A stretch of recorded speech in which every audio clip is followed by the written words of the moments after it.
कल परसों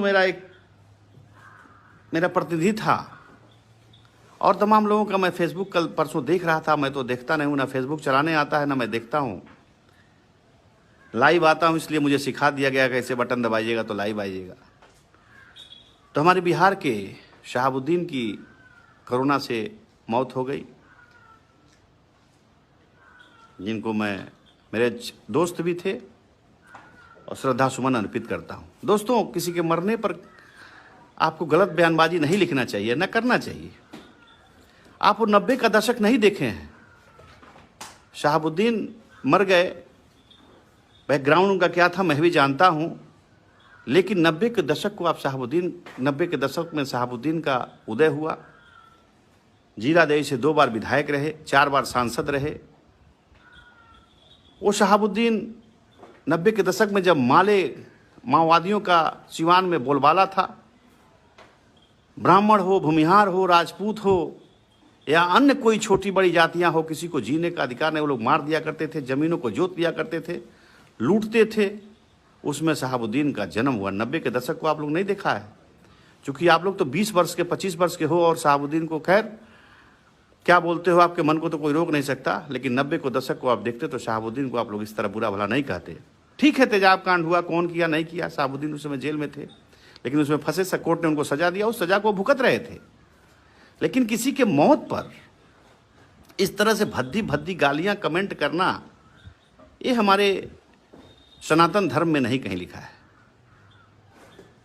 रावण को जब रावण इतना आतताई था, जो मां सीता का अपहरण किया था, कितने लोगों की हत्याएं रावण किया था, लेकिन जब रावण मरने लगा तो भगवान राम, जब रावण मर गए, रावण का जब मृत्यु हुआ तो भगवान राम के मृत्यु होने लगा तो भगवान राम उसके पास गए, प्रणाम किया भगवान राम ने, और रावण ने कहा भगवान राम से, चूंकि एक बार वो, और जानते हैं आप लोग, राम ने प्रणाम करके रावण के सर को अपने जांघे पर रख करके सहलाते हुए भगवान राम के जांघे पर सर रखा, और तब उसकी आत्मा स्वर्गवास हुई। तब उसका शरीर का प्रॉब्लम है, टावर चला गया था। इसलिए किसी के बारे में हंसना नहीं चाहिए, किसी के मौत पे खुशियां नहीं मनानी चाहिए। 90 के दशक को आप लोग कोई अगर रिश्तेदार हो, आपका परिचित हो सिवान का, तो उससे पूछिएगा कि 90 के दशक में जो आदमी 2-2 बार विधायक और 4-4 बार सांसद रहा हो, ऐसा नहीं होगा। आप सरकार को, उस समय की परिस्थितियों को, आप सरकार को दोषी ठहरा सकते हैं। आप उस समय किसकी सरकार थी उसके ऊपर उसको दोषारोपण कर सकते हैं, लेकिन आप शहाबुद्दीन को दोषारोपण नहीं करते। शहाबुद्दीन का उदय हुआ, माले से लड़ाई लड़ करके शहाबुद्दीन पैदा हुए। वो इंजीनियरिंग का छात्र, वो पीएचडी किया। मैं जानता हूँ शहाबुद्दीन को गीता का ज्ञान था, पूरी रामायण स्वयं जानते थे। मेरे साथ उन्होंने जेल काटा है। मैं पूरी रामायण उनको शहाबुद्दीन को पढ़ते देखा हूँ। पूरे गीता का एक एक लैंग्वेज, एक एक शब्द उनको कंठस्थ याद था उस व्यक्ति का। क्या आप लोग जानते हैं शहाबुद्दीन के विषय में? सब लोग शहाबुद्दीन को गाली ही सिर्फ दे रहे थे। कल मैं देख रहा था फेसबुक पे, मुझे शर्म आ रही थी, ये भी शर्म आ रही थी कि किस संस्कार में आप लोगों का जन्म हुआ है। ठीक है, आप लोग मुझे फेसबुक पे हैं, आप लोग कुछ भी बोल सकते हो, लेकिन ऐसा नहीं। हम लोग का हिंदू संस्कृति, सभ्यता और सनातन धर्म हम लोगों को नहीं सिखाता कि किसी के मैयत पे आप लोग खुशियां मनाइए। सबकी मैयत पे मातम मनाना चाहिए, क्योंकि जब शरीर आदमी त्यागता है तो भगवान हो जाता है। इसलिए आप लोगों से मैं निवेदन करता हूं कि किसी मैयत, हाँ, जो व्यक्ति मुस्लिम समाज का लोग उस पत्रकार के मृत्यु पर भी अगर हंसे हैं तो भी गलत किए हैं, उनको भी ऐसा नहीं करना चाहिए। इस्लाम भी ऐसा नहीं सिखाता है। इसलिए दोस्तों, इस कोरोना महामारी में हम सबको मिल के लड़ना है। हाँ, आप कह रहे हैं, ठीक है उपाध्याय जी, चंदा बाबू के लड़के जघन्य तरीके से हत्या हुआ, आप उस घटना मैं उस पर भी शर्मिंदा हूँ, लेकिन चंदा बाबू के 2 लड़के का जो आपने जिक्र किया, उनके 2 लड़के का जब मौत हुआ तो उसकी जांच सही तरीके से सीबीआई को करनी चाहिए थी, और उसमें शहाबुद्दीन साहब को सजा हुआ, शहाबुद्दीन को सजा हुआ उसमें। आप ठीक लिखे उपाध्याय जी, आपका सही है चयन। एक कामरेड थे चंदा बाबू, और उनके 2 बच्चों की हत्या हुई, बाद में उनके एक बेटा गवाह था, उसकी भी हत्या हुई। जिस समय शहाबुद्दीन को सजा हो चुकी थी उसके बाद हत्या हुई। उसको तो उनके विरोधियों ने बदनाम करने के लिए उनके दूसरी हत्या की, तो उसमें भी शहाबुद्दीन को दोषी बनाया गया। हर नेताओं का, मेरा भी विरोधी है, मुझे भी कई केसों में फर्जी फंसाया गया था, बरी हो गया कि नहीं बरी हो गया हाईकोर्ट से। इसलिए हम और आप किसी को, ठीक है शहाबुद्दीन को कोर्ट ने जो निर्णय दिया उस सब को मान्य था, हम लोगों को भी मान्य था और सजा काट रहे थे, लेकिन मरने के बाद किसी को नहीं बोलना चाहिए।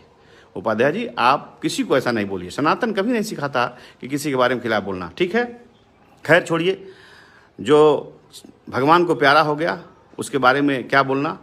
उनकी सबकी आत्मा को शांति मिले, जो बुरा था उसके भी आत्मा को शांति मिले, जो भला है उसकी भी आत्मा को शांति मिले, उस पर कोई हमारा टीका टिप्पणी नहीं है।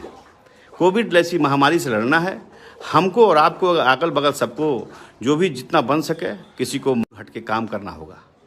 हमारे देश में अब जाति पाति मजहब का लड़ाई बंद करना होगा। अरे भाई, इंसान नहीं रहेगा, हम हिंदू नहीं रहेंगे तो मंदिर में घंटा कौन बजाएगा, मुसलमान नहीं रहेगा तो मस्जिद में अजान कौन देगा, गिरजाघर में क्रिश्चियन नहीं रहेगा तो गिरजाघर में कौन जाकर के जीसस के पास प्रार्थना प्रेयर करेगा। इसलिए हम लोग अपने आप को सेफ रखें, मंदिर मस्जिद की लड़ाई बंद करें।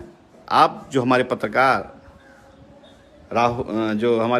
साहब, जो हमारे पत्रकार एक्सपायर कर गए, रोहित सरदाना जी, उनकी लास्ट वीडियो आप लोग नहीं देखा। उन्होंने कहा अपने लास्ट वीडियो में, आप लोग आइए फेसबुक पे आप लोग देखते होंगे, तो कहा था कि हमारे देश को अब मंदिर मस्जिद की से ज़्यादा अस्पताल की ज़रूरत है, अच्छे डॉक्टर की ज़रूरत है, अच्छे मशीनरी की ज़रूरत है, वेंटिलेटर की, ऑक्सीजन की, दवाइयों की ज़रूरत है। मंदिर मस्जिद बहुत हुआ, अब इंसानियत को बचाओ, इंसान को बचाओ, अच्छी शिक्षा की ज़रूरत है।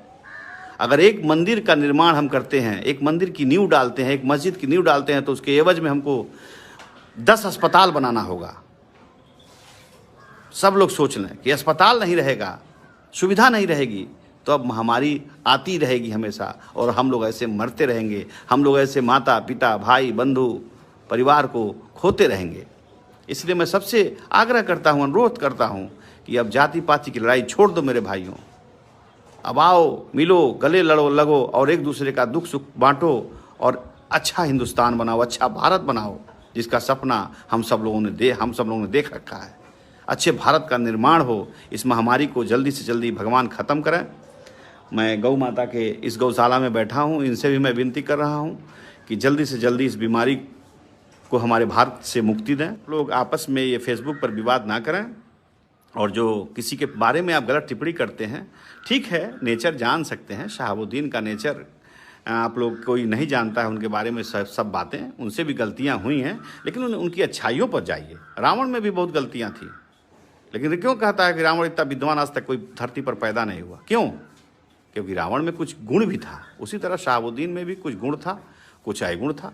गुण के बारे में आप लोग बताया कि 90 के दशक में जब माले हम लोगों पे अत्याचार करता था, ब्राह्मण को, भूमिहार को, राजपूत को और अन्य जातियों को, पिछड़ी जातियों को, अन्य गरीब ग्रुपों को जब माले अपने गोलियों का निशाना बनाता था और हत्याएं आए दिन सिवान में होती थी, उस समय शहाबुद्दीन का जन्म हुआ। तब माले का वहाँ ग्राफ कम हुआ, तब आप सब लोग सुरक्षित हैं वहाँ। और मैं जानता हूँ शहाबुद्दीन साहब मेरे साथ रहे हुए हैं ना, मैं जानता हूँ गीता, हमको उतना नहीं गीता का पूरा कंठस्थ याद है, उसको गीता का ज्ञान था, रामायण पूरे पढ़ते थे, उनके अंदर कोई हिंदू मुसलमान वाली भावना नहीं थी, ना बात था। खैर, अपने आप लोग नहीं जानते हो, आप लोग 20, 25, 30 साल के हो, 30 साल के हो ना, ऐसे इतने ही हो गए, 20, 25 साल के हो लड़के, आप लोगों को जो बताया गया वही जान रहे हो। लेकिन कोई अगर बुजुर्ग हो तो उससे पूछवाओ कि सिवान में क्या हालात थे 90 के दशक में। खैर छोड़ो, वो चले गए। मैं अल्लाह से यही प्रार्थना करता हूँ, भगवान से ही प्रार्थना करता हूँ कि उनको शांति, आत्मा की शांति मिले और जन्नत में जगह मिले। और मैं कुछ नहीं कह सकता, चूँकि मैं सबको, कुछ लोगों ने अभी लिखा कि चंदा बाबू, हम चंदा बाबू के बच्चों के लिए भी सिंपैथी रखते हैं, चंदा बाबू के लिए भी सिंपैथी रखते हैं, उनको भी भगवान जन्नत में जगह दे, स्वर्ग में जगह दे। लेकिन परिस्थितियां क्या बनी, किस परिस्थिति में कौन किसकी हत्या किया, कौन किसकी हत्या नहीं किया, ये भी तो जांच का विषय है। शहाबुद्दीन को सजा हुआ, अपनी सजा भुगत रहे थे। अभी से ज़्यादा सजा हम आप देने वाले कौन है? सजा देने वाला भगवान है। जेल गए, जेल में भी उनके साथ साजिश हुई, ये भी मैं बता रहा हूँ। शहाबुद्दीन ऐसे मरने वाला इंसान नहीं था कि कोई कोरोना से उसको मार सकता था। उसके साथ साजिश हुई है। शहाबुद्दीन के हत्या की भी जांच होनी चाहिए, मैं जानता हूँ। चूँकि वो बहुत बोल्ड आदमी था, वो डेली एक्सरसाइज, योगा, प्राणायाम करने वाला व्यक्ति था। वो इतनी जल्दी हार मानने वाला नहीं था। लेकिन खैर, मौत का एक बहाना है, किसी रूप में उसको आना है। जब हमारे इतने बढ़िया पत्रकार 42 साल के होनहार, वो भी चले गए बेचारे, तमाम लोग ऐसे साथी चले गए, उन सब के मौत पे मैं काफ़ी मर्माहत हूँ, मुझे कष्ट है। मैं आप लोगों से ही विनती और प्रार्थना करूँगा लास्ट में कि आप लोग कम से कम किसी के मौत पर आप लोग उल्टा सीधा लिखना बंद कीजिए। फेसबुक ये नहीं, फेसबुक एक दूसरे का सुख दुख बांटने का है, न कि किसी को गाली देने का है। फेसबुक पर आप लोग गाली देना बंद करिए। फेसबुक पर गाली देने से कोई बहादुर नहीं बन जाता। फेसबुक पर गलत सलत लिख देने से कोई बहादुर नहीं बन जाता। बहादुर युद्ध के मैदान में सामने सामना आने पर होता है कि कौन बहादुर है, नहीं है। लेकिन आप लोग किसी को, अगर सनातन धर्म कहता है कि युद्ध में आओ, तलवार निकालो, जो एक दूसरे से बहादुरी में जीत गया वही बहादुर है। इसका पीठ पीछे वार करने का हमारी संस्कृति नहीं है। और आप लोगों से ही मैं विनती करता हूँ, करवट जोड़कर, हाथ जोड़कर विनती करता हूँ, किसी के मौत पर आप लोग खुशियाँ मत मनाइए। नहीं तो मौत तो सबके घर में एक दिन आना है। बीमारी या किसी को देख कर नहीं आती कि कोई डॉक्टर है, कौन इंजीनियर है, कोई कलेक्टर है, कोई प्रधानमंत्री है या कोई मुख्यमंत्री है। बीमारी किसी को भी हो सकती है। जब बिहार के चीफ सेक्रेटरी इसी बीमारी से न मर गया, मेरा पैर पकड़ा था तो मैंने इसको 2001 में चेयरमैन बनाया था। क्या है इसकी हैसियत? लेकिन आज भी मैं अपनी जनता के लिए कर रहा हूँ, मर रहा हूँ। जीना यहाँ, मरना यहाँ, इसके सिवा जाना कि हाँ, आपके दुख में रहूँगा, सुख में रहूँगा, आप ही के साथ जीऊँगा, आप ही के साथ मरूँगा। कभी मैं छोड़ने वाला नहीं हूँ। गोविंदगंज को तो खासकर नहीं छोड़ूंगा। और उत्तर प्रदेश और बिहार एक मेरी जन्मभूमि है, एक मेरी मातृभूमि है। ये दोनों को मैं नहीं छोड़ सकता। बिहार मेरे माताजी का घर है और उत्तर प्रदेश मेरी अपनी जन्मभूमि है, जन्म धरती है, पैतृक आवास है। इसलिए मैं दोनों स्टेटों को छोड़ नहीं सकता। और मुझे कुछ भी हो जाए, लेकिन मैं अपने जो मेरे अंदर आत्मा है, जो मेरी सच्चाई है, वही बोलूँगा। डरूंगा किसी से नहीं, ना किसी नेता की चापलूसी करूँगा। हमेशा सत्य का साथ दूंगा, चाहे उसके लिए जो हो जाए। मुझसे नेता नाराज हो जाते हैं तो होने दीजिए। जनता बचना चाहिए, इंसान बचना चाहिए, इंसानियत बचना चाहिए, आपसी भाईचारा रहना चाहिए, आपसी भाईचारा बचना चाहिए। बस यही सब बातों के साथ जय हिंद, जय भारत। और मैं सबको माँ भारती से दुआ करता हूँ। गौशाला में बैठा हूँ, गौ माता से आशीर्वाद मांगता हूँ कि आप सब लोग सुरक्षित रहें, सेफ रहें और अपने परिवार के साथ खुशियाँ मनावें। अगर हम बचेंगे, सब लोग रहेंगे, तो फिर हम आपसे तुरंत मिलेंगे। क्योंकि यहाँ तो अभी बहुत स्थिति खराब है, टावर का भी।